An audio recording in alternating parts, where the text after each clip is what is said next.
ചൂരൽമലയിലെ ഉരുൾപൊട്ടലിനെ അതിജീവിച്ച് വന്നയാളാണ് അമ്പിളി.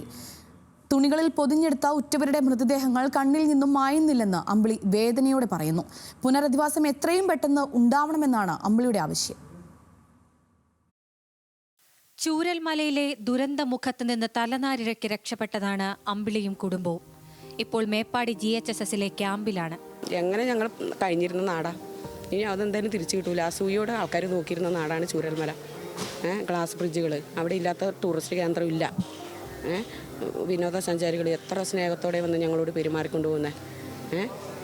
അറിയാത്തവരും അറിയുന്നവരൊക്കെ ഡെയിലി ഞങ്ങൾക്ക് ബസ്സിൽ ഒരു KSRTC ബസ്സിൽ ഞങ്ങൾ കൽപ്പറ്റയിൽ നിന്ന് ചൂരൽമലയ്ക്ക് കയറിയ അഹങ്കാരത്തോടെ ഇരിക്കുക, ടിക്കറ്റ് കൊടുത്തിട്ട്. എൻ്റെ നാട് ഇപ്പം എൻ്റെ നാട് എവിടെ ഒലിച്ചുപോയി.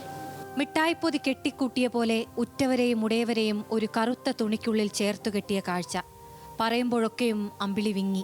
ഇതാണാണോ പെണ്ണാണോ മനുഷ്യനാണോ എന്ന് പോലും മനസ്സിലാവുന്നില്ല. അങ്ങനത്തെ അവസ്ഥയിലാണ്. ഓരോ ഫ്രീസറിൽ 8-9 പൊതിയാണ് ഇരിക്കുന്നത്. ഫ്രൂട്ട്സ് വാങ്ങുമ്പോൾ നമുക്ക് ഓരോ പൊതി കിട്ടൂലേ?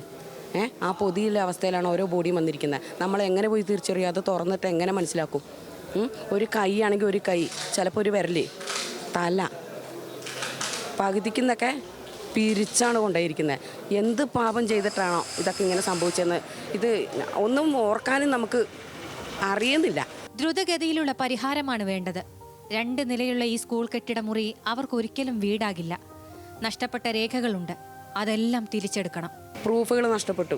ആ പ്രൂഫുകൾ നമ്മളിപ്പോൾ ഇപ്പം നിലവിൽ ഈ പ്രശ്നങ്ങളില്ലാത്ത സമയത്ത് നമ്മൾ അക്ഷയ കേന്ദ്രത്തിൽ ചെന്ന് കഴിഞ്ഞാൽ എന്തൊക്കെ അവർ ആവശ്യപ്പെടുന്നത്, നമ്മുടെ ചോര വരെ അവർ ആവശ്യപ്പെടും. അന്നേരം നമുക്കൊരു സാധനം നമുക്ക് അവരും കൂടെ അടിച്ചും കൂടെ തരുള്ളൂ. അങ്ങനെയാണ്. അതൊന്നുമില്ലാതെ നമ്മൾ പറയുന്ന, നമ്മളെ വായും കൊണ്ട് പറയുന്ന രേഖയിൽ അവർ അടിച്ചുണ്ടാക്കി തരണം ഞങ്ങൾക്ക്. അല്ലാണ്ട് ഞങ്ങൾ കാത്തു നിൽക്കാനും അതിനുള്ള മാനസിക അവസ്ഥയിലല്ല ഞങ്ങൾ. ഇന്ന സാധനം വേണം, അവർ പറയും അതെടുത്തിട്ട് ഭർത്താവിൻ്റെ ആധാർ വേണം, ഭർത്താവിൻ്റെ അമ്മേൻ്റെ വേണം. ഇതിനൊന്നും ഞങ്ങൾക്ക് പോകാനുള്ള നേരമില്ല ഞങ്ങൾക്ക്. ന്യൂസ് മലയാളം, വയനാട്.